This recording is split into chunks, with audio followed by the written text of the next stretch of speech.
আল্লাহর নবী বলেন, এই যে ফেরেশতারা আল্লাহ পর্যন্ত গিয়া পৌঁছে গেছে, আল্লাহ পর্যন্ত যেই সমস্ত ফেরেশতারা গেছে, ওই ফেরেশতাদের সাথে আল্লাহ কথা বলতে থাকেন। আল্লাহর আশেপাশে যত ফেরেশতা আছে ওই ফেরেশতাদের সাথে ওই মজলিসকে নিয়ে আল্লাহ কথা বলতে থাকেন। এক পর্যায়ে গিয়া আল্লাহ রাব্বুল আলামিন ফেরেশতাদেরকে বলেন, ও ফেরেশতারা, এই মজলিসের মধ্যে যারা বসে আছে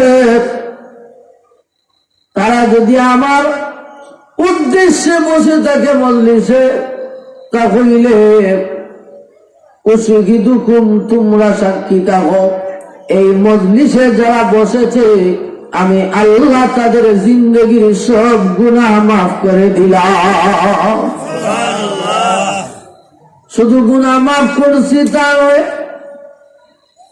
আল্লাহর নবী বলেন, আল্লাহ তখন ঘোষণা করে দিবেন, ফেরেশতারা রে,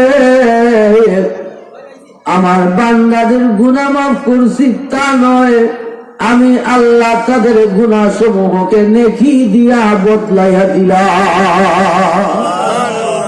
তাহলে এই মজলিসে আইসা বসার কারণে আমরা লাভ হইছে না লস? আর যেরকম লাভ না লস? তাহলে এই সমস্ত মজলিসে বসার দরকার আছে নি না নাই? আরো যেরকম দরকার আছে নি না নাই?